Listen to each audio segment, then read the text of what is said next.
We got breaking news here, but more importantly, the breaking news is Bruce Cooper's here, everybody. Can there be anything bigger than Bruce Cooper being here early? No, I know. Early? I went to break not even knowing he was in here and just poof, came around the corner. Breaking news, Dale, in the world of golf. Yeah. Jon Rahm announces he has reached an agreement with the DP World Tour. Both sides made concessions per Rahm. So expect to see Rahm on the DP World Tour the rest of the season. Ooh, so he's leaving Liv That immediately? comes from Liv, golf. Liv is dissolving anyway. Yeah. That comes from thegolf.com. So not one of those fringe sites out there, Right. that we see there. So whether that's true or not, we'll have to see. But they're at least announcing it as of now. You're going to start seeing these guys jettison because the longer they play on the Live Tour, the longer it's going to take for them to get back on the PGA Tour. So that's why they kind of have to get behind that and things to that effect. So I don't know if anybody else has that, but that is out there right now as well. Coop, how you doing, man, on this Tuesday? I'm doing great. I guess I can't complain. I mean, I've let the Suns get out of my system, and I was able to vent my frustration of Jordan Ott, the Suns head coach, and his refusal to match up big against big. I mean, he just it just drove me crazy. What did you think? I don't have the clips now because it was after you came in. I played some of them where Matt Ishbia and then Gregory, the GM, they spoke a couple days later. Did you see their comments? I don't know specifically. I'll summarize what they were saying. They summarized by saying that they're not going to make any changes this year. They're happy with this roster. They think that they're going to challenge the veterans to grow their game going into next year, and they're going to look at some changes, but they're not necessarily in the need to change their roster going into next year. To me, that's alarming because they need some length. Well, I'll say this much. We just finished up the NFL draft, right? Oh. Do you believe anything that comes out of the front office during that period of time? No. But why would you sit down and say we're not interested in changes? Though? Well, see, I don't know if media asked them the question and they responded, but I don't expect them to give away their plans or their desires. Or even with their hopes. Right, and things like that. But I will say this, that player development is huge. And I've said here on this show, I think I was with you, I think I've heard people say that they think that the growth of Malawach and Fleming is paramount. It's huge. I think the biggest player that needs to improve the most is Oso Ighodaro. Oh. Here's a guy who plays center. He's an undersized center, but he's perfect at a power forward. But the dude has to develop a perimeter jump shot, for crying out loud. That's the only way this will work. The Suns will be so much better if Oso Ighodaro and Rasheer Fleming can share the 4 with Malawach and Williams sharing the 5. But when you have Oso, who's limited to some push shot in the paint, dude, and he shoots 45% from the freaking free throw line. Are you kidding me? Right. This dude has to evolve. See, that's how the Thunder got better, is through player development.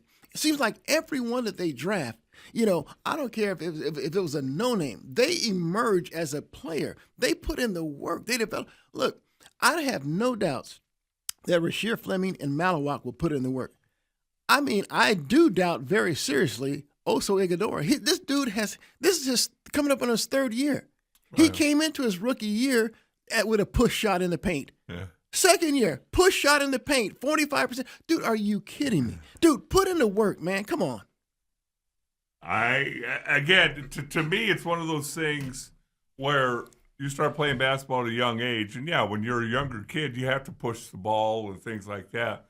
But the one thing that I've always said this about Magic Johnson, he came in, he couldn't shoot. Absolutely. He could pass. Absolutely. But like nobody else could. Jason Kidd couldn't shoot. Amari Stoudemire, who I saw firsthand, who came in, who was just a dunker. Right. I mean, they all evolved into great shooters. Matter of fact, Jason Kidd's one of the top 10 leaders in three-point made. The dude, they used to call him Ace and Kidd. You know why? Because the J was missing. Yeah. His J was missing. Right. But Also, it's possible. Do it. You have so many examples ahead of you. I Right. mean, it frustrates the heck out of me. Yeah, because you see the potential Oh. that if he could just hit a 15-foot jump shot. Absolutely, it would change the dynamic of the Suns roster. Right. And here's the deal. This is what I like. What I saw in here too. He puts the ball on the floor, and he can drive and finish with either his left or his right hand. I mean, that's very good. Right. But dude, come on, man. Yeah. Come on. I mean, no. He's still fired up about the Suns. Yeah. That's the amazing thing about it. But I thought I'd let him out. Well, I got fired up by the comments because I agree with you. But I mean, what's the benefit of sitting down? I get it. Matt Ishbia, I call him the giant cheerleader. It's just he'll always just be Mr. Positive and things like that. And you got to give him a ton of credit for building the team that they did. They did everything they said Yeah. last year, Yeah. and they implemented it. Yeah.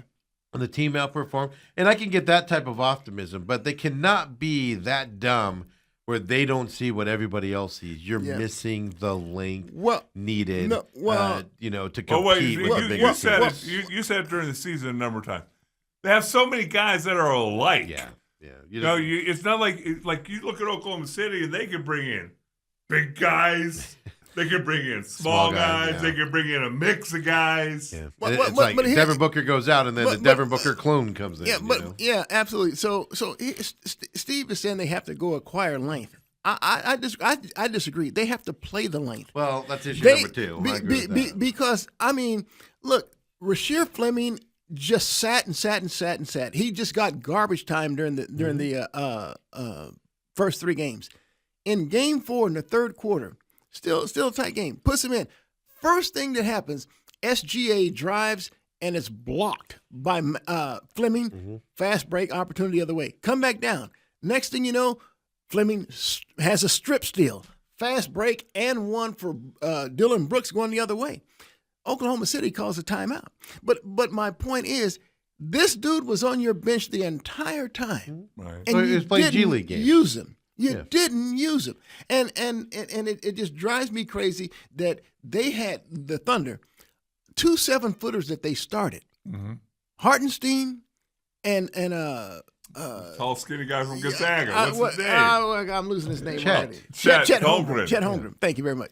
And so we're matching. Chet. We're matching up. Well, get this. This was their starting lineup. Game 1 of that series. Booker, Green, Brooks, and Jordan Goodwin. 6'3" Jordan Goodwin. Right. Goodwin. And then you had Oso at 6'11". Right. I mean, are you kidding me? I love Jordan Goodwin as well. But just like the Thunder would do, they would take advantage. They said, okay, Oso, you're the only big they have. Tell you what, Holmgren, we'll step out the three-point line. Oso has to come out. SGA drove repeatedly in the paint and scored. It reminded me of what took place in the Portland play-in game when Denny Avia just drove at will. The dude, he's got Ott now. He has Royce O'Neal as his big in that one. Right. I mean, it drove me crazy. And so you wonder why the other team is scoring 50, 60 points in the paint. The other team is getting, 20 offensive rebounds with 32 second chance points. Come on, man. Tell me this, because I liked him when he played, and I think he's a difference maker, Mark Williams. What do you do with him? That's a very good question. You know, That's a very good question. I mean, did you like him when he played? Oh, he played extremely well early on, and Yeah. so then he wasn't missing it. Only games he was missing is the load management games when the Suns refused to play him in the second game of a back-to-back. Yes. That's the only time he missed. And then all of a sudden, not long after Dylan Brooks breaks his hand, dude goes down. Yeah. Yeah. Look, are you asking me if would he have made a difference? Oh, well, yeah. He would have, but the Suns still would not have beaten the Thunder. I don't know. know. And don't get me wrong, they would not have beaten the Thunder, but they could have won a game, maybe even 2. They did that during the regular season. I tell you what they could have done was they could have beaten Portland. Yeah, they could have. And then avoided, they have San them- Antonio. Yeah, who they match up better with. Yes. Yeah. Do you bring him back? Yeah. Mark well, Williams. I tell you what. I think I do. I do. You know why? And the biggest reason why? They gave up 2 first-round picks for the dude. Yeah. They gave up 2 first-round picks, I and so forgot that. I'm not willing to give up on a player that I gave up so much capital for. What if it costs you an arm and a leg, though? Because he's going to be highly coveted, right? I told you guys, Lakers wanted him originally. He's a restricted free agent. Bulls don't want him, but that's what I mean. So he goes out and gets a big contract. But the Suns you can match match. it? The Suns can match. Well, sure they do. That's what I'm saying. Sure If they it's a big deal, are you going to be willing to match it at that do. point? Sure, yeah. With Malowatch there in the background, waiting to go out there and do his menace on the thing, because Edwards is going to get a big contract from somebody, and that becomes the Do question. you then, think you so? match See, it? I think he's one of those guys that if this was his first injury-plagued season, Yeah. I would say, yeah, it's maybe an anomaly. But it's almost like you got to plan on him missing 30 games. Yeah. And look, The Bulls won't care if he misses. I hear There's you. a lot of people miss games. I hear you, but the thing that stood out to me most with the comments, I mean, I was just looking online, watching some of the, is so many people were dogging Booker. Yeah. Now, let's keep in mind, Book did not play well at all in either of the play-in games, Yeah. nor the series. I mean, Jalen Green was dropping 30-plus points in each one of those play-in games. Jalen Green he showed that he was healthy now. He can get to the basket. Yeah. I mean, he gets downhill. I mean, he's just quick. He's just that dude. He's got him first. Yeah, so you're not getting rid of him. And so what you look back and you say is that, man, Brooks, Green, and Booker, they played only like 31 games together. Right. Yeah. I mean, dang, that's not even half the season. Right. And I'm not saying you have to blow this team up, but I mean you gotta be willing to make some integral changes here. I think this you team. have to. I don't think you can bring back the same. And the guys that I'm looking to get rid of myself would be the Royce O'Neals and the Grayson Allens. Right. So- I like Grayson Allen's shooting ability, but the dude is hurt every time. Every Yeah, that year. one when he first got here was unbelievable, and then kind of injured, got big, and then injured. and so we saw that Kobe Brea, the dude can shoot. He just needs to play. Yeah. Let him play. I think Grayson Allen, the more tanned he got and the more muscular he got to look good in downtown Scottsdale, the less he played basketball. Well, that was 2 years. Then this year he kind of slimmed down a little bit. Then he had all the leg problems on top of it. But what do you do if you get a call on Jalen Green, which I don't think you will? I'm not getting rid of Jalen You're Green. going to keep Green? Oh, absolutely. That would be the only one. If you got good enough back for him, I could understand making a move, but that's one that you would have to blow. No. away. What are you trying to get back? That's what I I'm saying. think the Suns they have a very athletic. They call guy. and say you can get Luka for Jalen Green. Well, I tell you what, I know Rob Pelinka and those guys would be murdered in L.A. if they did that, but I take the deal. I take the deal. But You go done. yeah, I know. absolutely. I'm being Yeah, sarcastic. But my point is that when you talk about length and athleticism all rolled into one, and you see that Rasheer Fleming, the dude is shooting about 40% on his corner threes, and that's getting limited time. So now you look for his game to mushroom because this dude is hungry. I mean, you could see it. He wants to get better. He wants to play. And so Malawak, he does something a little different. And I want you guys to understand how the Suns were just thwarted offensively against the Thunder. See, the Thunder, they put so much pressure on the perimeter that it leads to turnovers. But the reason why they could not beat the San Antonio Spurs is because, and this is how you do it, you hit them in the middle. They hit Wemby in the middle, and Wemby can either take that shot or take a dribble, and he's already at the basket. And so it takes away their perimeter pressure that they put on you. Now the Suns, when they throw the ball in the middle to Oso turns his back to the basket. And he's looking to do a dribble handoff, and he looks everywhere. and so he's not attacking the basket. Well, at least Malawak has the range to shoot. Now, and so did Mark Williams. That's why I said the Suns would have done better with Williams. Williams can shoot that 15-foot shot, and he can also take it to the basket. So it just, the Suns have something there that can make them better, but Ott, for one, has to play him, and then B, again, it goes back to you guys' question. What do you do with Mark Williams? I mean, guys talented. I agree keeping Mark Williams, but if the price is right. And what I mean by that is somebody doesn't overpay for him. Right. Well, If somebody overpays for him, then unfortunately you got to let him go. But then also, if you let him go, that's going to force them to play. look, you get a guy in the top 10 pick, and it's the guy that you wanted, and he basically fell to you at 10 because of backroom negotiations that the NBA does. Orchestrated by Yes. LeBron's agent. Yeah, so it was orchestrated from Clutch Sports that he go to the Suns at 10, so he fell a little bit to get and to not play him. Fleming, I can understand, later in the draft, okay, maybe we don't. But there's no reason not to play a top 10 guy that you purposely made the deal to get him to go to you. That's what drives me the nuts. Mike says, Papa Mike says, Bruce still remembers enough to give play-by-play of the series. Very impressive. That was a week ago, folks. Yeah, I'm still breaking angry. it down. I'm still angry about it. Sorry to bring it up for you.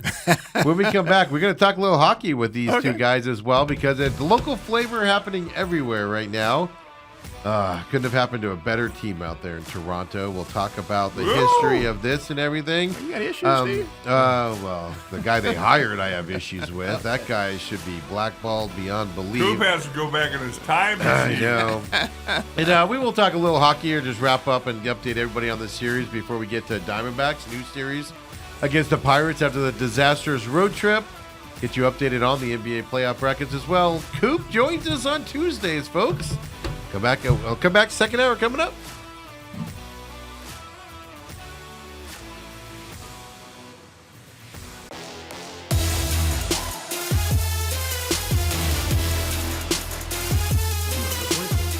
Hey, second hour main event. Coop asked me a question. I'm like, you know what? I can't remember the kid's name now. Out there, of course, I'm your humble host, Stephen McCollum, Dale Hellestray, 17-year NFL veteran, Westward Warrior, just all-around basketball stud. Bruce Cooper here as well from back in the day.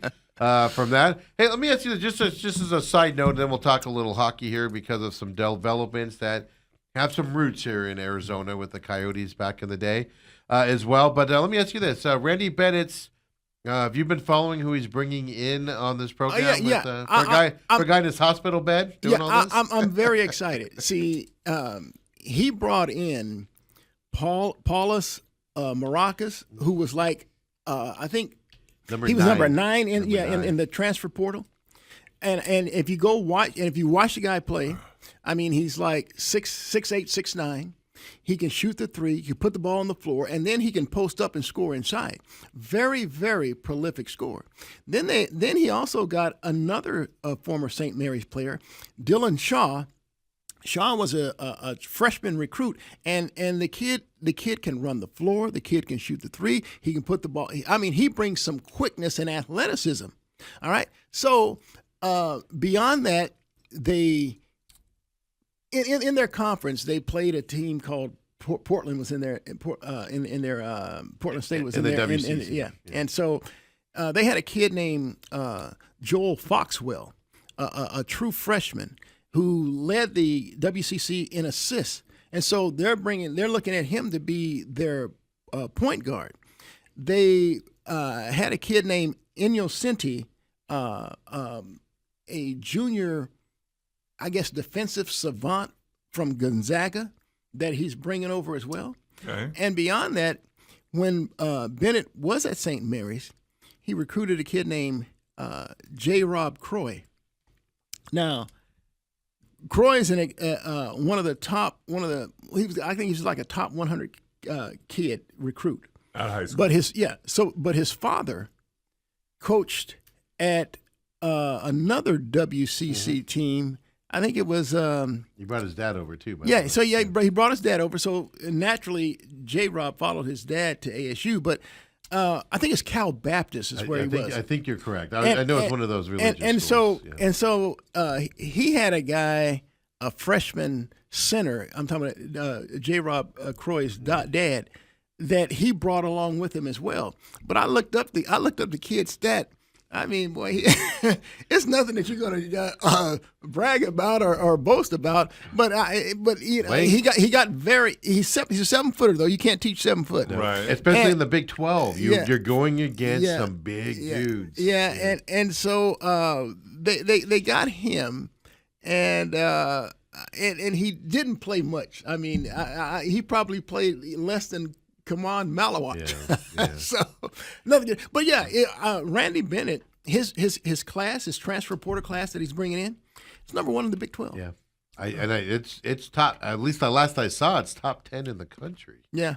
as well. Well, let me ask you, because this is my question, kind of leading into this. Does it worry you that it's all mid-major players coming over? Can they step up into a Big 12 type league? No. Is that acceptable because it's the first year of Randy Bennett? You'll expect more next year. Give us your thoughts on that. Hey, my thoughts are, if you can play basketball, you doesn't matter what conference you're in. I mean, we see guys from the WCC like Chet Holmgren from there. I mean, come on, man. Gonzaga. They got and Nimhard's from there. These guys are making a big inroad in the NBA. But if you can play, the conference doesn't matter. I mean, we're seeing a lot the transfer portal now. We're seeing a lot of kids from these mid majors make impacts at these Division I schools. I have no doubt that Maracas and Shaw and Foxwell will be able to do just that with Arizona State. Is it? Tell, Oh, go ahead. tell me this: have I missed it, or if they had an introductory press? They still haven't. No. They still They have. said they do it after because the transfer portal opened and Okay. everything. A lot of people are making a big deal of that. My opinion is I don't care. Most of these press conferences are you either win them publicly or you lose them publicly, and then you It talk doesn't about matter. it, and nothing matters in it, right? I mean, you can tell, and Randy Bennett certainly won't be this way. But like when Adam Gase with the Jets, you're like, this guy's going to fail miserably. How did this guy get through the interview process? Right. So that can happen, but it's not going to happen with Randy Bennett. So to me, it's not even have one. Let's just introduce him when the season starts. Call him out there. Have his name be called first when he comes out on the court and stuff like that. But so I don't think it's a big deal. The media is making a big deal out of it. That's because they got to get in with him. Yeah, you need a talker. Yeah. And that's the other thing. Randy Bennett's he's not a Dillingham. Let's put it that way. He's he can be kind of a surly guy at times. Some of his press conferences after games are going to rile people the wrong way. He's got that in him. So I'm actually okay. Wait, with when keeping you get an older guy, that's what you're going to find some of that surliness. Yeah. Absolutely. So I want to bring that up. But another thing we got to talk about now, Coyotes. Bruce, I have this cough I cannot get rid of, so I apologize. I swear I'm not sick on you. Okay. I hear, but in the NHL, Toronto, lots of Coyote ties out there. Mammoth with all their young kids from here just got eliminated by the Knights. In their first round, finally made the playoffs. There, only half the town could see it, but they still made it. Best owner in sports and everything. But then our old buddy Chaika, if you haven't been around long enough to remember this, did a lot of bad things here when he was here with the Coyotes and everything, and being hired as the GM of Toronto after basically being kicked out of hockey and nobody had any interest in him whatsoever and everything like that. What are your fond thoughts of this fine gentleman? Well, first of all, I got to tell you guys that I certainly have a strong affinity and love for Shane Doan. Right. And if you were a fan of the Coyotes, you couldn't help but be a Doan fan. Yep. If you were a media member, you couldn't help but be a Shane Doan fan. Look, I'm gonna tell you, one of my greatest memories of Shane Doan. I'm having to do a live shot. Is the Coyotes are playing the St. Louis Blues in the playoffs. America West Arena is the site of the home game here. Right. And so I had talked with Rich and Aaron, the Coyotes PR director, before, and I said, "Look, Rich, I'm going live after the game." I said, "Can I get a guess?" He says, "Okay, sure." He says, "No problem." Well, the darn game went to overtime. And so I'm like, I'm not going to have a guess. Right. And so, I'm in the hallway outside their locker room. And you know how they put the carpet, the little runway down there, because the guys had their blade skates and stuff. So we go to commercial break, and I say, "Hey, look, I'm just going to just have me do a Q&A with Mark Curtis. I'm not going to have a guess and stuff like that." And they say, "Okay, no problem, Coop." Well, I hear the horn go off. And so the game's over. All right. And I really don't know who won, but they told me in my ear, my FB, that Blues won in overtime. Okay. All right. So as I'm getting ready to go on, I'm starting to talk. I see out of the corner of my eye, two guys running. One, I just see sweat just flying through the air and stuff. It's Shane Doan. He ran to me to be my guest for the post game, and he apologized on air for being late. Dude, you had an overtime game. Are you kidding me? And they just lost. Yeah, and they just lost. And he but that's just who the Captain Coyote was. Right. He's just that dude. And keep in mind, at that time on that team, he had some guy named Jeremy Roenick. say, yeah, Maybe big you names heard of with him. them. A guy Yeah. named Keith Kachuk. Maybe you heard of him. But this guy, he was that dude. Right. He's that dude. So now you fast forward to, his career is obviously winding down. Coyotes hired this snotty-nosed kid named John Shika, and I call him snotty-nosed just because he was like, maybe 28, Yeah, he was 27 young. years He old, was really young, young. I mean, yeah. and as their new GM. And Murillo was the owner at this time, right? No, he Murillo, had not bought yet. he Okay. hadn't bought it yet. That's what I was trying to remember the Yeah, time frame. on that. and so at any rate, he wants to meet with Shane Doan at a breakfast. And man, you wouldn't believe the word that's coming out of there. I mean, he fired Shane Doan. He said, "Look, we don't want you anymore." Shane, like, dude, look, I'll play on the fourth line for Yeah. you. He said, I just want to have one more year, my swan song. No, you're done.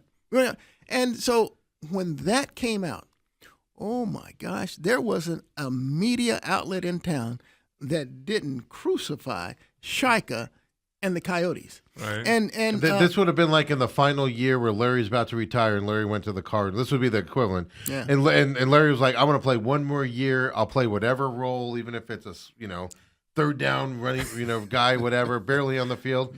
I want to come back for one more. And somebody in the Cardinals going, "No, that's all right. We don't need you." yeah. It would be the same type. Yeah, and now, so when Alex Murillo did get hired, and this is a crazy thing. He did a smart thing. They were trying to they decided to bring Shane Doan back into the organization. Right. And Shane says, "Hey, look, I'd love to be the director of player personnel for the deal." And Murillo's snotty 24-year-old kid, snotty kid yeah. told him, "Oh, you're not qualified." Now, this Are is not you the same guys. No. Okay, so This- Shika this- and this Murillo's now, son. now that the ownership changed now because Murillo bought and so Shika's gone now. Okay. So Shika's out. Right. And so, but his 24-year-old kid, Murillo's kid, told Shane Doan, "Well, you're not qualified to be director of player person. Are you high?" Well, I mean, come on, man. There was always an idiot in town in Alex Murillo, the dad, But there was a bigger idiot in town with this stupid kid. His kid was a moron, and I don't care. You can hear me say that. You are a stupid moron. You're glad your dad's rich because you are a stupid moron. For that reason and many others out there, And apple doesn't far fall from the tree there. And so that led to Shane leaving the organization. Yeah. And he's up in Toronto. He was. His contract's up in June, and he ain't going back there. No. Because of new GM. Now that Chika is now the GM there, but here's the deal. So I don't look at that as being bad because here's the deal. This is what I was told. I was told this. That Shane Doan's wife is part of this group that's trying to get the Coyotes back in the NHL. Right. Yeah. And I was told, and I'm not going to throw Lindsey Fry under the bus. No, I didn't say that. I was just told that Shane Doan would, once his contract's up in Toronto, he would join their organization Okay. and their group, and try to get that ownership and the team back. So it was going to happen anyway. But the fact that He doesn't want to live in Canada. He wants to come back here. Yeah, the fact that that Toronto Ride his horses. would even hire this guy. It's been 6 years, I think, since he's been in the league. Yeah. Well, keep in mind also, I mean, besides that side of it, which everybody holds it against Chika, but I mean, there are stories out there when oh my gosh, the current GM of the Mammoth that was here for a long time, I just forgot his name. When he came in, I've heard stories where there were like 6 monitors up in the office, and like 5 of the monitors had like stats on them and things, but they could only get 1 to work. And somebody has to tell the new GM that I'm forgetting his name. He's up in Mammoth now. I see his. I'm I seeing know, him. so do I. I'm I trying can to totally get his picture name. him. Trying to get his But name. he's asking, he goes, well, what's wrong with these other monitors? They goes, those monitors don't work. Those are like fake stats on there. That Chika had monitors up there with data, and only one monitor was actually real. The other ones just had others, so he looked smarter and things. But he also cost the Coyotes a first and second for cheating, draft picks for cheating. I know, now I'm thinking Maloney just because I mentioned him earlier. I know, so. So I mean, this guy is just a bad dude. He literally made the whole NHL. Bill Armstrong. Bill Armstrong. Thank you. They literally made. He made the Coyotes a destination nobody wanted to come to. Sure. People didn't want to deal with him in terms Sure. of Chaika. Well, now he's hired as GM in Toronto. This is out there, folks. Like, we know it because we were here with the Coyotes. I was a fan. I could go on with Shane Doan stories. As a fan, I had season tickets then. I wasn't in the media. And Shane Doan would go out of his way for me as just a paying customer and events and things. Like, he's just an amazing human being. So you do feel slighted from that side, from that area. But then you get to the hockey side. He wasn't good at that either. He wasn't good at drafts, wasn't good at free agents. Everybody hated dealing with him because he was a liar and a cheat. Screwed Don Maloney over as a GM to get that job on top of it. All of that's out. Like, those are stories out there, gentlemen. He gets hired by Toronto. And Toronto couldn't find anybody else. And get this. Toronto blew out their whole thing. Toronto, by the way, hasn't been good at hockey in a long time, and they have Austin Matthews. I believe this move, because Austin Matthews is really close to Shane Doan, and I believe this move could mean Austin Matthews might be out of Toronto after this year's contract. Let's just roll the calendar forward. Let's say that Matt Ishbia, for one, He's getting it. He's able to get the Coyotes here. He buys that franchise. So now he owns the Suns and the Mercury and the Coyotes. And let's say that, he does the smart. Hypothetical. Let's say he does the smart thing and brings back Shane Doan. Yep. Which you got to. He would. He's done that with the Suns and the Mercury. Yeah. Why wouldn't he do Yeah. that with hockey? Yeah. And so Shane Doan, and we know I can tell you the stories that when the Coyotes drafted his son, oh man, the stories galore that came out of there. And then when his son scored a goal in his first goal with the Coyotes, look, okay, so he brings his son back. He's in Buffalo. But right he now. doesn't stop there, because you just talked about it. Great friends with Austin Matthews, and Matthews is a native Local Arizona. kid, Yep, Yep. I'm here. Bring him back, and then he doesn't stop there. Connor Keith McDavid? Kachuk. How about your boys? Yeah. Bring your your Olympic boys on over here. Yeah. And we got a great team now. Are you freaking kidding me? I'm allowed to dream, right? No, you're you not are. wrong. You're not wrong. But Austin Matthews, if we had a team, he would be in play, because I do believe this might be and he's not happy in Toronto anyway because the way they don't win and put in. But here's the issue. So keep in mind, all this stuff's out there about this guy, about not just what a bad GM this guy was, but what a bad dude this guy is. Yeah. Toronto, God bless the Toronto media, Coop. Have you ever met anybody this brazen here in the Phoenix media to ask a question like this? Here we go. Yesterday in the press conference, asked why he hired Steve Chaika. Simmons, Toronto Sun, for Keith. You talk about the due diligence that you did on John prior to hiring him and now hiring him. In the past, say 3 to 4 days, I have been in contact with about 20 people who work in the National Hockey League, many of whom are prominent names that we would all know. And of the 20 people I spoke to, one was supportive of John's hiring, and the other 19 thought it was a sham, to be perfectly honest. Words were used like con artist, liar, salesman. How did you come to a different conclusion that I was able to come to in a very short time? I must have talked to different people. Jeez. That's it? Because I'm telling you, the hockey world today is astounded by this announcement. Okay. And your response to that? Is we've conducted due diligence, and it was deep due diligence. It was a thorough process, and I'm quite happy with where we've landed. I mean, Wow. these Coop, stories are Coop, out wow. there, guys. Dude, that sounds like Bruce Cooper. Wow! Hey, let me tell you something. Kudos to that reporter. Yeah. Boston, and he Toronto does Sun. it, and he does it with Chaika sitting Yes. at the table. Did you see And- his face? Yeah, and I mean, he didn't mince his words. No. Oh my God! Hey, that's what You wanna find his he's name. my hero. Yeah. He's my hero. I mean, son of a gun. Would you have asked a question like that back No, in the day? I would not have. No. I wouldn't have been that. I wouldn't have been that forthright and I don't- that direct, especially with the guy sitting there. But I'd have Yeah. found a way to make it more of a euphemistic type of question. But I do. I don't know if he normally talks that way, but I sensed a nervousness in his voice when he started talking, right? Because he knew what was coming. jeez, I need to But- know who that guy was. He's I with mean, well, they said it at the beginning. He's with What is the Toronto Sun newspaper. oh my God, that guy's good. But those stories are out there, and you just heard the guy say, "Oh well, We talk to different people. Just do a Google search on Chaiga, and you'll know exactly what the history is. my But goodness. how are you going to do trades? How are you going to sign free agents when most of the league doesn't like this guy and think he's a shade? I'm just I'm a mess now. Oh, no. That was beautiful. I was thinking about you when that question Oh, came my up yesterday gosh. because I was like, would Coop ever have asked the question in that form? I wouldn't have been that direct. I mean, he just carved him up. I mean, didn't he? because you easily could have said, there's been a lot of questions, a lot of things said about John. How did you come to the conclusion? Right. I mean, they polish it up a little bit, but son of A a sham. They don't mess around out. They don't mess around out there in Toronto about hockey, right? wow. And things to that. But yeah, Robert says Doan was a hockey player. Chaika's a Canadian politician out there.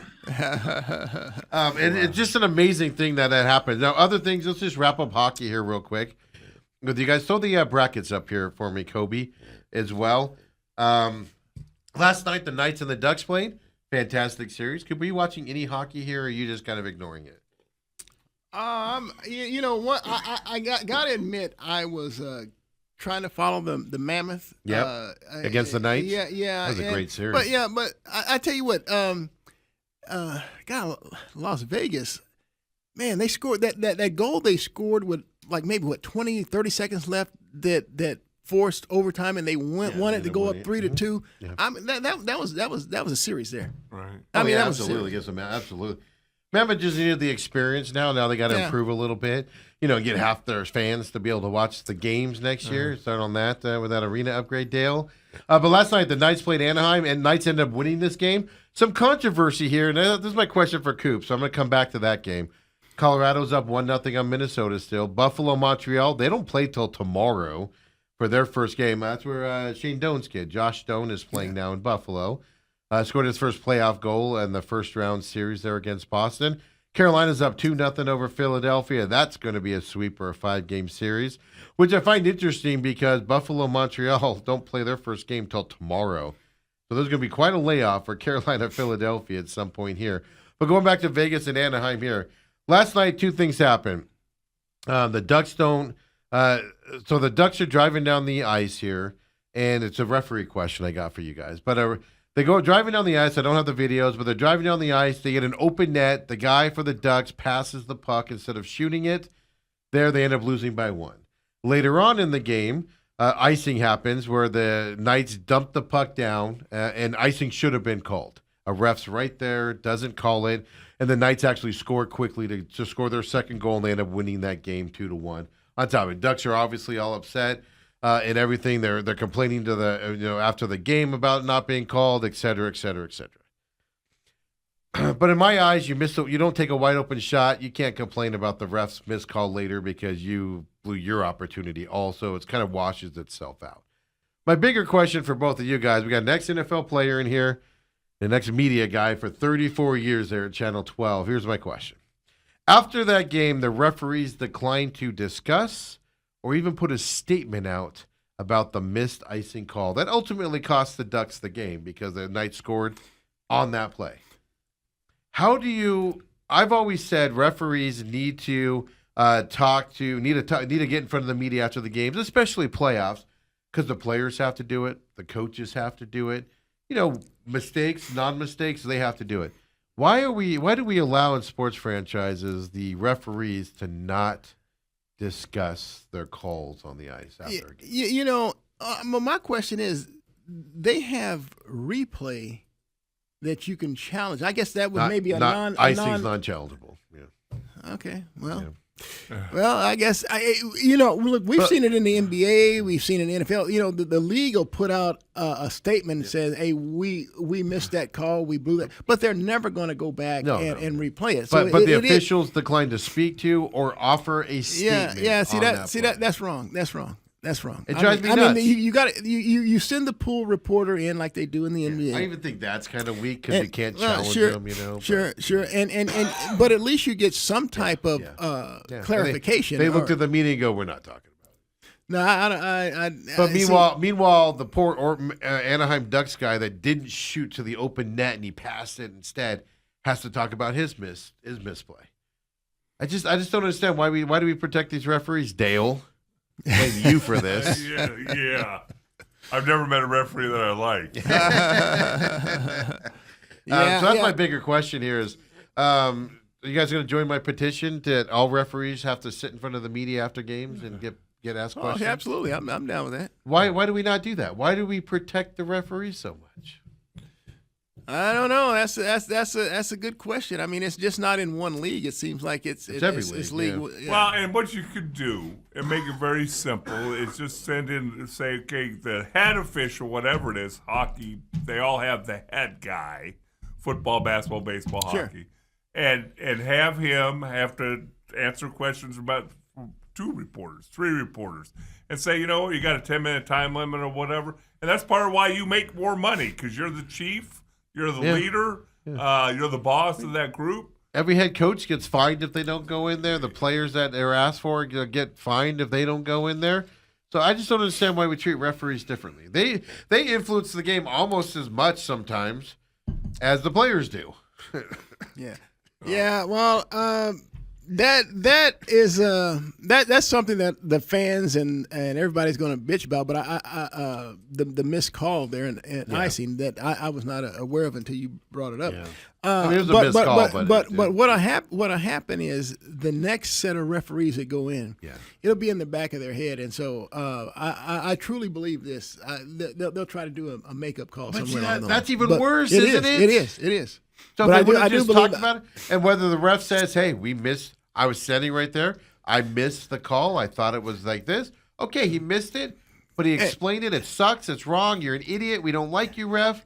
But at least he explained it. Hey, look, I've seen it in the NBA with Phil Jackson, with Greg Popovich, and Pat Riley. greats. These guys make a complaint, and I'll Larry be Bird darned. was good at it, The too. next game, you see remnants of their Right. complaint yeah. taking phone Yes. with calls. Oh, yeah, absolutely. Well, that's yeah, why yeah. I gave credit to Devin Booker after whatever that was, game 2 or game 3, coming out and naming an official, Oh, sure. full well knowing Yeah. he's going to get fined, Yeah. and $35,000 to him is like $350 to you and me and Steve, but took one for the team, because usually that will get you some calls on your side. Yeah. Did it work for the Suns? Well, I you know what? I did see some changes in some. I saw SGA called for more of those push-offs. Yeah, they did. And And they that- didn't. so- More importantly, they didn't call some of those what I call flops, but some of those exaggerations. They actually didn't call some of those that they were calling earlier as well. So it helps, and it's out there because not only are the refs more attuned to it, the people that judge the refs are more in tune to it also. And the people that judge the refs go, okay, well, you guys were calling. There was no foul here, and you guys were calling it. So the next refs want to go, well, I want to ref in the next round, so I better not be calling those if they're not really fouls. That's kind of how it works on that side. But I don't know. I just wanted to get your guys' opinion on referees being able to skate the system, no pun intended. Before we go to break, speaking of flopping, is there anything worse than seeing a 7'1", 300-pound man crumble to the floor when he gets bumped into by a little point guard? Talking about Joel Embiid. You're talking about your guy, Joel Embiid. I mean, Coop, that's a long way to fall and a long way to have to get up just to flop. Yeah. Hey, look, I didn't expect the Sixers to win Game 1, but I didn't expect them to get blown out the way they did. But because here's the deal. When you're coming off an emotional 7-game series, Well, Kobe, throw up the playoff bracket while Bruce is talking. an emotional 7-game series against a Celtics team that everybody now is looking be the favorite, and you rally from down 3-1. Yeah. There's going to be a letdown. Yes, There's going to be a letdown. no doubt. So I think that this series will, for the Sixers to really pick up in Game 2. But you're right. I saw the same thing. Instead of him having the fight like they had against the Celtics, I mean, now he's trying to flop and trying to get it. Because his heart's not in it, his mind's not in it, physically he's not. Look, I mean, they were a joke. I saw a funny. We'll do that. I saw a funny little thing on TikTok where a comedian was like, back in the '80s, guys weren't on the ground, and their arm would be off, and they'd still be running up and down the court. Nowadays, the basketball players spend more time on the ground than anybody else. But yeah, you're right. I mean, my Knicks, Knicks third game in a row with at least a 30-point lead in a game. So that's my question last night. Are the Knicks waking up? Or is that a letdown game from the Sixers? I do expect the Knicks to kind of blow out the 76ers in this series. Oh, but- not at all. You don't Not think at so, all. huh? No. All right. I can see this going 7 games again. I think Embiid's going to hit a wall in this series. I They would got not some be luck, su- they I got would luck not- with the Celtics injuries, though. I would not be surprised to see the Sixers win. Really? Especially if Paul George picks up his play like he did against the Celtics Yep. in those games.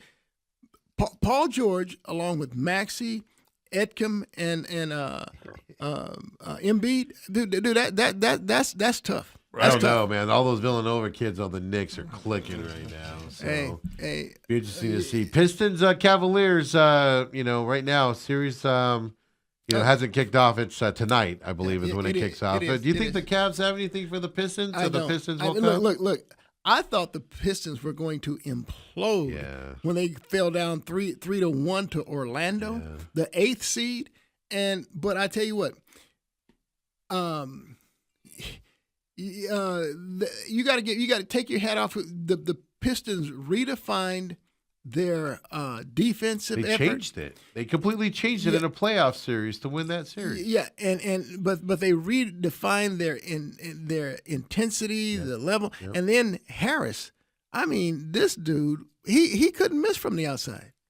I mean, he just started lighting things up, and then you had I enjoyed that little back and forth between Cunningham and Pablo. Banchero. Yeah, it was fascinating to watch. But yeah, look, I don't think Cleveland's not going to be able to beat the Pistons. I tend to agree. The thing that impressed me about the Pistons is they literally had to change how they play to beat the Magic. And you don't see that in playoffs. A lot of times, this is how we play. We're just going to traverse through it. And they completely changed it. The other thing that interests me on this series is this is the same team that Monty couldn't win, 3 games with a few years ago? Basically a similar team. Couple additions, but basically it's a similar team to what Monty had a couple years ago. Well, here's the deal. First of all, I give Monty a lot of credit because see, I sat year after year, game after game, in that seat, and I watched the Phoenix Suns be one of the worst organizations that you'd ever want to see. I mean, the reason they got a first round, they were in the running for that first round pick with DeAndre Ayton because they won 20 games and lost 62. Yeah. Come on, man. Yeah. Come on. That Monty came in and much like we saw with Jordan Ott, completely flipped the culture. Mm-hmm. I mean, in 2 years, this team is in the NBA Finals. They come back the next year, they win a franchise record, still a record, 64 wins. But then he's beefing with his center. Yeah. No doubt he had issues. And look, I don't think anyone looking back now will complain that DeAndre Ayton is an issue. Yeah. I mean, he was an important. Portland thought they could fix him. No, goes to L.A. Shoot, they're playing Jackson Hayes a lot more. But I'll tell you what, there's a lot of ice in Portland though to get to the stadium. So he remembers that. he had problems. Yeah. Hey. So look. Did Monty handle things well? No, but I'll tell you what. When he went to Detroit, that was a very young team. Now Cade Cunningham's evolved into a perennial all-star. Yes. Duran, I mean, he's a big physical center. I mean, look, they are building on that, and I'm not trying to give Monty Williams any way out, but I'm not going to throw any shade on him because I saw what he did in the Phoenix Suns. Yeah, And but I thought that was that's what I'm nothing here short to of- do. I'll throw the shade on Monty as Okay. well. No, the only thing I'd say about Monty, it seems like after the finals appearance and then the next year, something changed midway through that year. Well, here's the deal. So after they lose to the Bucks yeah. in the finals after going up 2-0, I thought we were going to win a championship. And so you come back the next year, you win a franchise record, 64 wins. You have 64-18 season. You have a very spirited series against that you beat the New Orleans Pelicans and Willie Green in 4-2. You're now up against the Mavericks. You go up 2-0 on the Mavericks. And I'm telling you, Chris Paul, they went to Dallas. He was celebrating his, I guess, 39th birthday, whatever birthday number it was. dude, it's like he forgot how to play. I mean, he fell off the wagon, and then in Game 7, the Suns, they're down 30 points at halftime, and this is where I really had to throw some shade at Monty. The Suns are down about 40 in the third quarter. He brings DeAndre Ayton up, and he's barking at Ayton. Yeah. And that's where the disconnect started. Right. It was a play where another player, and I don't remember who it was, another player messed up the play, and he attacked Ayton on the sideline while the other player was sitting on the bench being ignored. That was my whole point is that, dude, you're down by 40. Why are you singling out one player? Right. And I'm in no way, shape, or form want to defend DeAndre Ayton. Right. But I just felt that was wrong. But you know what? They went into the offseason, and Monty showed that he wasn't a big dude. He showed he wasn't a leader. They didn't even talk, man. Right. And then when the season starts, I guess I'm only guessing that Jay, what's the guy's name? Jay, the big dog. Jay. Not Nurkic. Number 99. Jay Crowder. Jay Crowder, thank you. Yes. Dude, he didn't want Jay Crowder to show up. Yeah. They told him to stay home. Right. By the way, the toughness on your team. Right. Yeah. So I'm like, Monty, what's your problem, dude? You did a terrific job changing the culture and the fortunes of this franchise. Right. And all of a sudden, you don't talk to DeAndre Ayton at all during the offseason, and you tell Jay Crowder don't even show up. Yeah. Dude, are you purposely trying to sabotage the team? But then he took it to Detroit, and he didn't get along with his players. They didn't like him. They were young. That's all I was. So, what I was wondering, there was an obvious, not you could say disconnect, change. There's obviously something that went on between those first couple 2.5 years in Phoenix, into the playoffs, and then that third year. And it was dramatic. Well, I think his ego got bigger. When they went to that final run, I think Monty's ego just kind of exploded, and then Chris Paul and the team wasn't having it. That's what I think happened. Yeah, something. Look, it clearly became a personality issue Right. that soured between coach and player. Yeah, I know Chris Paul, who loved him in those first couple years, turned on him a little bit as well. Yeah, I mean, look. I'm not mad at a dude that can turn the fortunes of a team that was 20-62 and just lost. And look, a decade. And dude, it went on and on. And here's the deal: I was really getting upset because the Suns would have the 4th overall pick, the 3rd overall pick, and they're drafting kids like Josh Jackson or who's that? Coop, they had the 5th and 7th pick in one draft, and neither one of them could play. Yeah, and in the same draft, you see people like De'Aaron Fox, Jamal Murray go. I mean, it's like, dude, come on. Come on, man. We put up with this nonsense for a whole. At least a decade. Yeah, Ryan McDonough was just like, dude, what are you doing? Hey, really quick, wrap up basketball. Spurs lost to the Timberwolves last night. Anthony Edwards played last night. I was shocked that he did play. From that perspective, was that a blip for the Timberwolves? Because watching that game, I felt like the Spurs are going to be okay. It's just they lost game one. Let me tell you something. If you look at the stats, and because I was watching the game, look at that, you see that Wemby, 15 rebounds, 12 block shots. Yeah. Only 11 points. And here's the deal. 5 of 17 from the field, 0 of 8 from three-point land. If he just hits maybe a quarter of his shots, they win. And they had a chance to win it. They hit the front of the rim on the game shot to win. So to me, the Timberwolves played as best as they can possibly play. Yeah. They got the win barely. I think the Spurs are going to be okay. Yeah, but they got forward, the win in San Antonio. They did. So they stole one. And I'm looking on ESPN, and Wemby's talking about his use of energy. And he needs to use more energy on offense rather than D. It's like, don't you just play Coop? When you play basketball, did you say, well, I'm not. I guess I can't say that because I did rest a little bit on the defensive side of the ball when I played. But are you talking about that in the playoffs, my use of energy? No. Look. This was his 6th career playoff game. Yeah. Right. Because they beat Portland. And he's 4-1. young. And so I don't even want to use that as an excuse because the dude dominated the game. Matter of fact, we talked about the 12 blocks. he completely had Minnesota altering Yes, they were out so many more other than the shots. blocks. I mean, they could only make moves when he was off the floor, but he was such an albatross on the offensive end. I mean, you know those lobs that they normally can get to him, and not even attempting those. I mean, he's out shooting 0 for 8 from 3-point land. Right.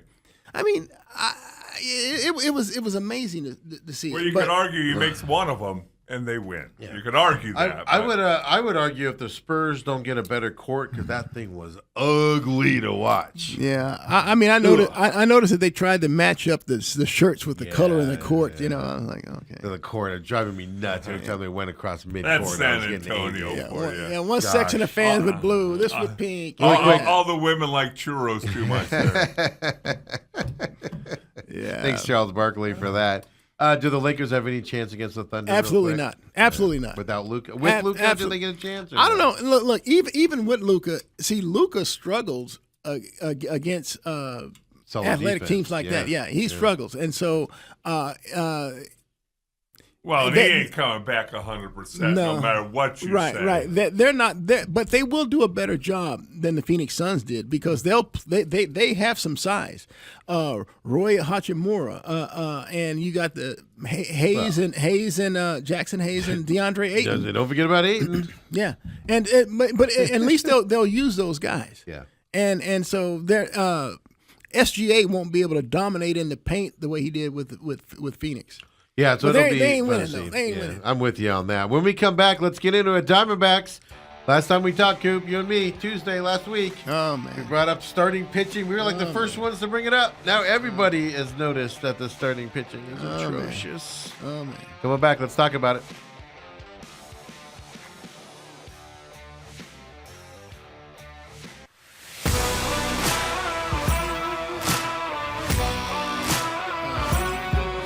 You see the Athletic?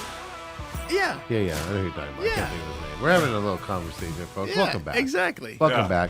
back. Coop, by the way, just that little glimpse, he's still in shock of the reporter's question. He is. The Toronto Maple Leafs press conference on the hiring of John Chaika. Yeah. Yeah. I'm trying to send it to him right now so he can see it later on and just relive the glory days. We asked Coop 34 years. Has he ever asked a question like that No. in that manner? No. No? No. Yeah, most No. teams won't let you do Yeah. that. It'll be interesting that reporter gets some blowback from the team a little bit. You know, the closest I probably came was to the late former NBA commissioner. I don't know why I'm losing names today. David Stern? David Stern. Oh, yeah. And he Man, would fight back. David Stern came and spoke because this was about a year after the Robert Ory hip check. Okay. Well, no one forget it. No. This dude had the audacity, the unmitigated gall to say, "Look, I don't know what you guys are complaining about." He says the Suns still had 3 games to play and make that right. Yeah. Like, dude, and so I'm like, David, you have heard of home court advantage, right? I said the Suns just took that away from the Spurs by winning Game 4. They're coming back home. You took away 2 of their stars. That's the closest I came. I mean, and I allowed him to give some stupid response, and I didn't even challenge him. But this dude right here, this dude right here was great. Is that it? Is that, and the guy goes, "We must talk to different people." Yeah, that's Is the that problem. it? Yeah, he goes, we talk to different people. It is amazing. But yeah, when that happened, I thought about you, Coop, when that guy, when I saw that yesterday with that conversation. But then you got your Diamondbacks. 2 things I've noticed with the Diamondbacks since we last spoke. Obviously, we have an offensive starting problem. We have hitting problem right now as well.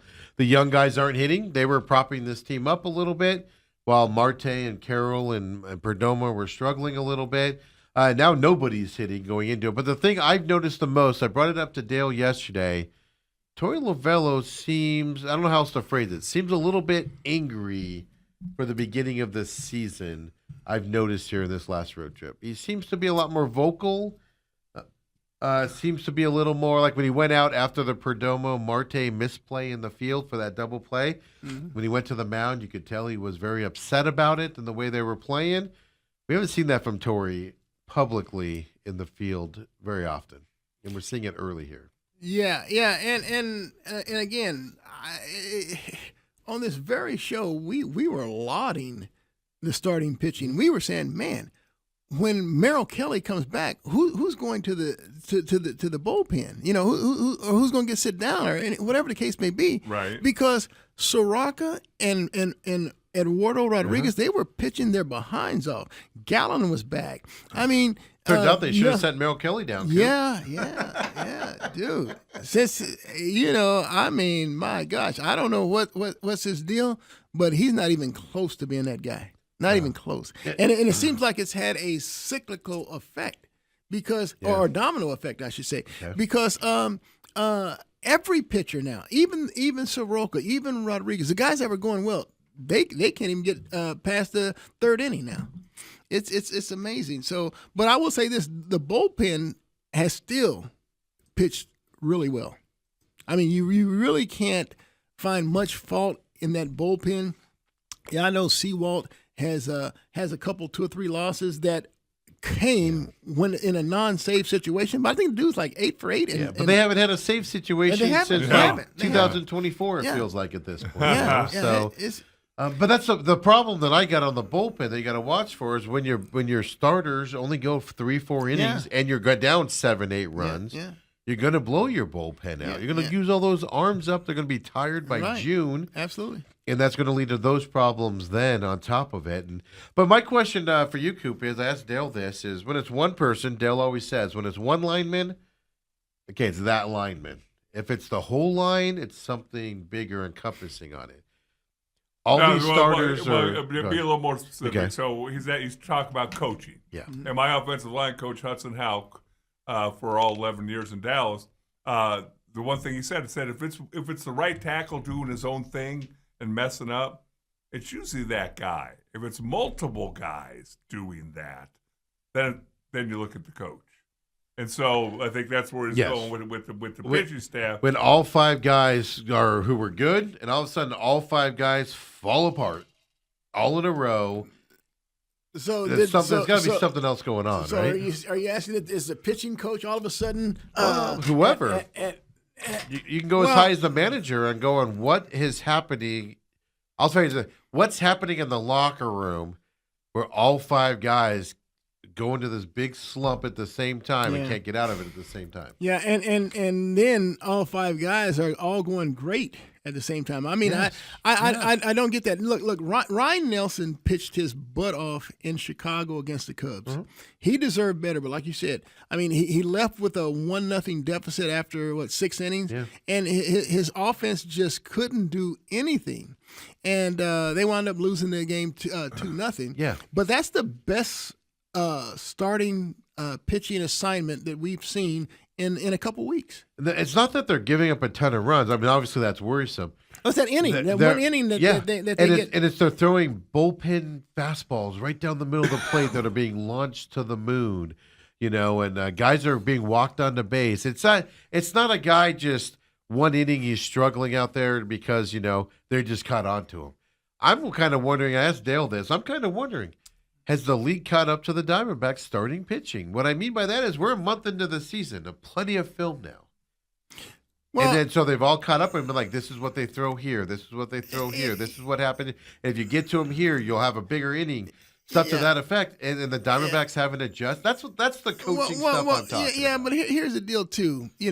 We looked at this Diamondbacks schedule for the first month, and we said, my gosh, if they can just play 500, stay around 500, they'll be okay. Well, even though they got swept in Chicago, their second sweep of the season, because they had an opening series Dodgers. sweep against the Dodgers. Right. Here they are, still right around 500, 16-17, and so you're saying that okay, if that's the criteria that we laid out to begin with this season, well, that's where they are. But when you exceed those expectations. What team just did that locally? The Phoenix Suns. Yeah. Fast start. When you exceed that, then you raise the bar. And so what was a strength during the first, 3-4 weeks of the season has now become a great disadvantage or a great albatross to the team. It's like, dude, no, that's not acceptable. Well, So and- that's where you find yourself saying right now. It's not acceptable because we saw what this staff was capable of, and they went against some of the top teams in Yes. baseball. Right. Even the White Sox, they're third in their division. They have a better record than the Diamondbacks. Yeah. And you lost that series to them. But then the other side of it is that kind of worries me here is, this is where you project out a little bit. Torey Lovello's teams go into very large slumps. So even the World Series year, remember that whole month of July where they couldn't win a game? They go into these big slumps and they can never get out of them in a fast manner. It's just lulls for 3-4 weeks. So now you're sitting here going, great start to the season, you're 500. Oh, crap. Is this one of those lulls? Both on hitting and Yeah, pitching at this right, point, right, where you're right. just going, oh, my God, here's Yeah. here's the July slump in May. Well, it seems like when Corbin Carroll is hitting and doing well, it seems like it has that domino effect for the rest of the hitters. Yeah. Right. I mean, and then you had the young kids like Fernandez who are ripping the ball off. I mean, and Barossa coming up with timely hits.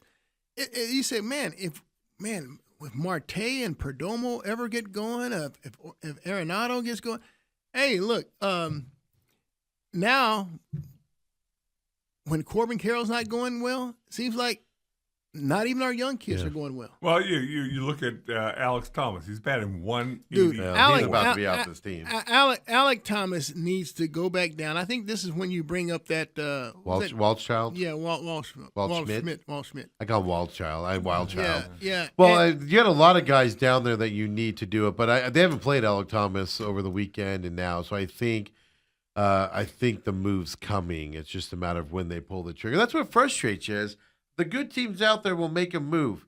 Torey Lovello, I think it was Sunday, goes, well, we're starting the discussions on who we're going to bring up from down there. Shouldn't you be having those discussions all along? So if you need somebody, you can pull the trigger in a second. yeah, look, drives me nuts. I don't know what Walt Schmidt is doing down. He's dominating, Is it really? and he plays mostly in center field.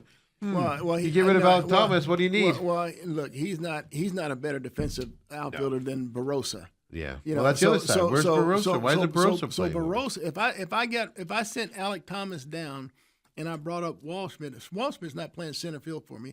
Barossa is. Yeah. And here's the deal: why can't you just let Lourdes Gurriel be your DH? I mean, Lourdes, he's not going to play the outfield. You need the way- ADC and Yeah, I just look. The loyalty goes so far. Look, I'm okay with trading Lourdes Gurriel. I'm okay with trading Santana. And not gonna I, get anything from and Santana. I don't have to. I mean, I can designate him for assignment. I'm good with that. He's been terrible in Reno in his rehab assignment. Yeah, Not even good last night. It was last night. I'm good with that. But did anyone think that Ildemaro Vargas would be doing leading the team in home runs and hitting, batting average? Player of the month last month Yeah. at 35 years old. Go old guys.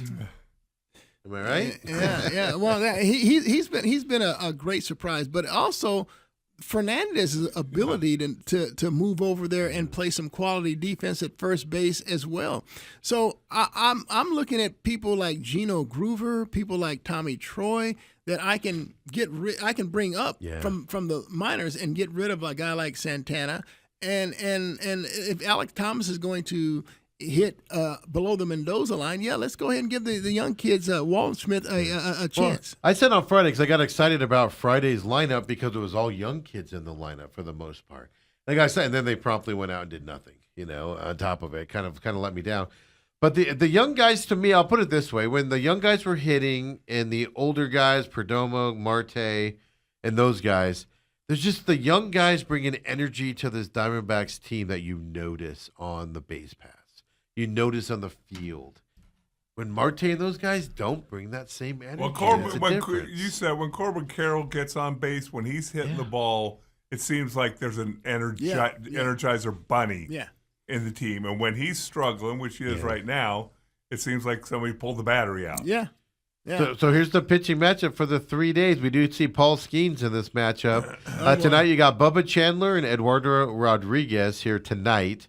You pretty much better win this game because tomorrow you got Paul Skeens and Michael Soroka from that perspective. And then on Thursday for the day game there, 12:40 p.m., Mitch Keller and Zach Gallen battling it out. Well, didn't in game last 3. time Pittsburgh come to town, didn't Skeens get banged around pretty good? Or last time they played, was it Pittsburgh or here? Yeah, they got Skeens dominated early, and the game was in Pittsburgh. He dominated early, but it was like Diamondbacks came up with like a 5-run 6th or 7th inning against them, and I mean, he's hittable. Guys will hit him. It's just you got to catch him on that day. But the bats are quiet right now. Getting outscored 44-18 in the Milwaukee Cubs series. It's 2 problems. You're giving up a lot of runs, but you're also not scoring very many runs. And it's like That's worst. a bad combination. Coop. Yeah, That's a bad combination. Yeah, it is. And they had a chance to actually win 2 of those games in Milwaukee. And the fact that they only won one of the 3 and then get swept by Chicago, it's like, hey, I don't know what's up with Chicago, but man, I've heard they've won like what 12, 13 in a row at home. Yeah.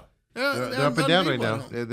They were last place in that division like 3 weeks ago, and now I think they're first in that division. The other thing about the Diamondbacks that are interesting is, like I said, I see Torrey with a little bit more. I'm going to say anger is the word, but a little bit more body language and things early. I don't know. Does that tell you something about him going into this season? That he's doing this early now? Because before you would do it later in the thing, but not a lot of emotion from him. We're seeing it more. Does that tell you anything, like inside the clubhouse, or at least what he's thinking? I think the desperation is hitting him a lot earlier because I think that he really sees, hey, look, I've been given another year to get this thing right.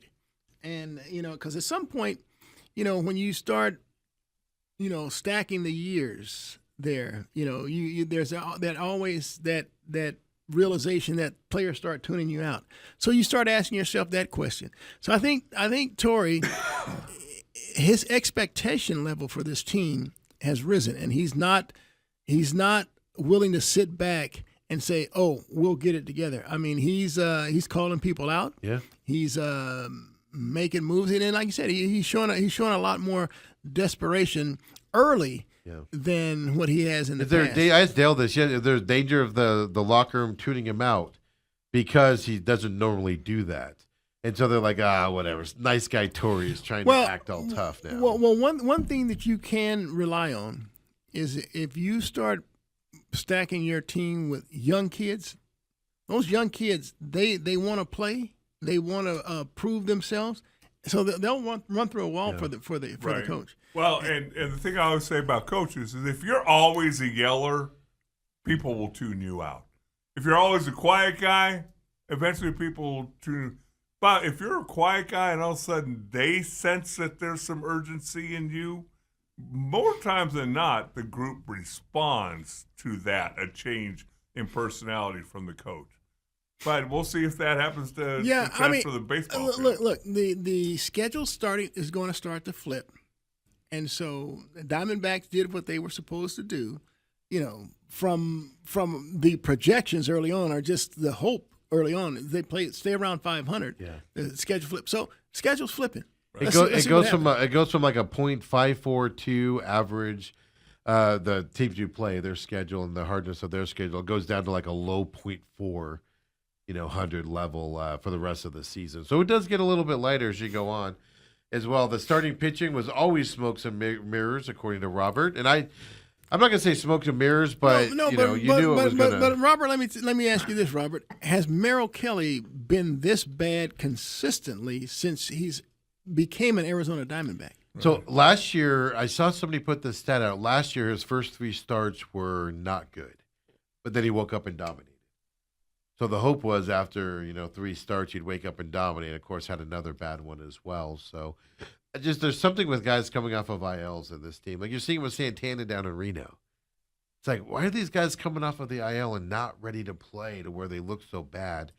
And then Robert also said, need Rob Walton to save us? Only way to move on from the Hazen Lavello duo. Which my point on that is the reason why I'm noticing Torrey stuff and everything. I'm wondering if Torrey was told, "Hey, man, this you got to do this year, or we're done.